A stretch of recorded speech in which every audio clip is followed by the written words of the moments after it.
Uzal HTML dərsidəki 26-cı qism HTML'dəki web mülazimətləri. Biz aldıda HTML orqali tor bet tuzishni o'rgangandan keyin, shu tuzgan tor betimizni dunyodagi boshqa kishilarning ko'ra olishi uchun cho'qim tor bet mülazimətləriga qo'yishimiz kerak. Bo'shliq setib olishda tuvandagi masalalarni o'ylashimiz kerak.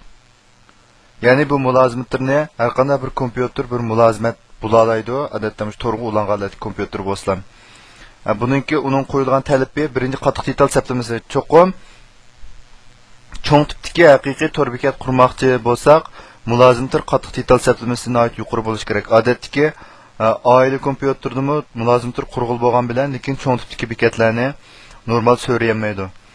Bu endi buni 5-10 odam ziyorat qilganda, bu odatdagi oila kompyuteri bir vaqtda shunchalik odamni ko'tara olgan bilan, lekin necha 10 ming, 100 ming odam bir vaqtda bu mülazimətni ziyorat qilgan vaqtda odatdagi kompyuterlar bu xil besimga bardoshlik bermaydi.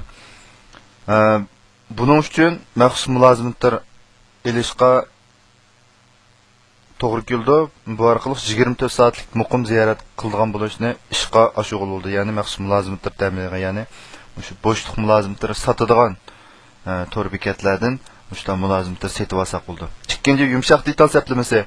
Yumshoq detal saplamasining tor bekat ziyorat abonent soni va muddatli iqim miqdoriga cheklamasi bo'ladi. Masalan, bu biz odatda mavhum bo'shliq olsak, shu bo'shliqningki mushu yumshoq detal saplamasi bizningki bo'shliqimizningki birlik vaqtda mancha odam ziyorat qilsa bo'ladi. Bir oy ichidagi 4 yoki 5 iqim miqdori to'shqandan keyin tor bekat normal ochilmaydi degandek mushta cheklamalar qo'yildi. Uchinchi ish haqi. Ma'lum rayon tavasida oldingi qator turgan tor bekat qurish uchun mustaqil mülazimətlər setib olish va o'zimizning yumshoq detalini tanlab qochilishimiz hamda maxsus tor injineri taklif qilib ish haqi bilan uni qo'llashimiz kerak. Demakki, bir tor texnik sohasidagi bayroqdor bekat yoki shu tor texnik shirkati nomidagi bir tor bekat qurish uchun cho'qim mustaqil mülazimətlər setib olish, o'zimizning yumshoq detalini qochilab buni qo'g'dash ham maxsus tor injiner taklif qilish degandek shu 3 shartni hozirlashimiz kerak. Odatda bo'shliq ta'minlash tor bekatlaridan mavhum bo'shliq setib olsak ko'p arzon to'xtaydi. Masalan 100 ko'yga 200 MB-lik, 300 ko'yga 500 MB-lik yilliqi. Mushta bo'shliqlar bor.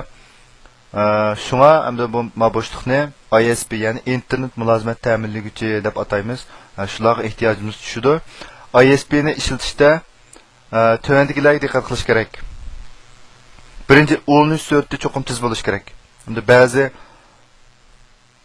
bo'shliqlarningki hamda cho'qim Wangtong torda yoki Denshin torda yoki u torda bu torda chiqadi deydigan mushta cheklamalar bo'ldi. Shu bo'shliq setib olgan nimalar qaraydigan bo'lsak, cho'qim hamda bo'lsa ko'pincha shu torni qo'llaydigan ham surtini tez bo'lish kerak.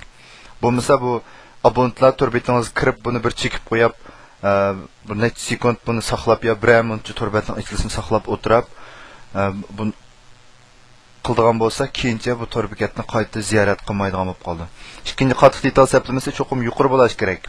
Buni oldin deb o'tdik. Uchinchi, bexatarlik yuqori bo'lishi kerak. Chunki bu tor bekatga agar bexatarlik tuvan bo'lib qolsa, hakkerlar asalla hujum qilib qo'ydi yoki tor bekatga xatarlik viruslarni esib qo'ydi. 4-chi, bir kunda 24 soatlik mutaxassislar maslahat berish lozim bo'lish kerak. Sizga shu bo'shliq ta'minligiga o'rin cho'qim 24 soat shu ismini turib, sizning bo'shliqingizdan mayli kech soat 2 da bo'lamdi, sahar soat 5 da bo'lamdi, masala chiqqan zamonda siz shularga masalan inkos qilsangiz, shular sizga darhol shu masalani hal qilib beradigan shu mulozimatni ta'minlash kerak. 5-chi, tor bekatni har kunda bir qatim avtomatik saqlash iqtidori. Buni bo'shliq mülazimətlər ta'minligiga o'rinning mush iqtidori bo'lsa texmi yaxshi. Bunda bo'lganda tor bekat tasoddifiy hamda oraliqda biz tor betni o'ngshash jarayonida o'chib ketgan yoki tor bekat buzg'unchilik uchirgan vaqtda mushlarni asli keltirishga nihoyat qulaylik. 6-chi, tor bekat iqim miqdori bo'lgan cheklama bizning tor bekat amaliy ziyoratchilarimiz ishlatgan iqim miqdorining yuqori bo'lishi kerak. Bu degan gap, masalan bizning tor bekatimizga kunda 100 odam kirsa, cho'qim buningki iqim miqdori shu 100 odamning ehtiyojini qamdaydigan holatda bo'lishi kerak. Buningda oz bo'lib qolsa tor bekat oyning beshida ichilib, oy oxiri qolmaydi, taqilib qolsa bo'lmaydi. 7-chi, kang balbog'liq torning balbaq qimati va tor bekatga yo'llig'il bo'lgan mazmunga diqqat qilish kerak. Ba'zi mülazimətlər detal tushirishni, yana ba'zilari film yoki naqsh naqsha yo'llashni qo'llamaydi. Bu bo'shliq ekan deblam 5 yillik bo'shliq ekan, 50 yillik bo'shliq ekan deb elivergan bilan uningga bo'lmaydi. Cho'qim bu detal tushirishni qo'llamamdi. Buning film qo'ysak, boshqa o'ringa mush filmni yetkazib ketgan qo'yilmamdi. Naqsh muzikani bo'shliqqa chiqarib olgan bilan muzika qo'yg'ishlar o'lg'a vaqt normal qo'yilmamdi. Mush masalalarni o'ylash kerak. 8-chi email iqtidori bo'lish kerak.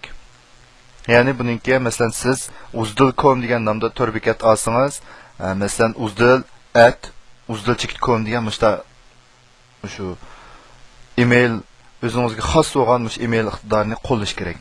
9-chi sondan ziyorat qilish iqtidori normal bo'lishi kerak. Masalan, PHP lik qo'shiqlarda yangi nashrdagi PHP MyAdmin qachlangan bo'lishi kerak. Mana ASP netlik qo'shiqlar bo'lsa, cho'qim MS SQL qachlangan bo'lishi kerak.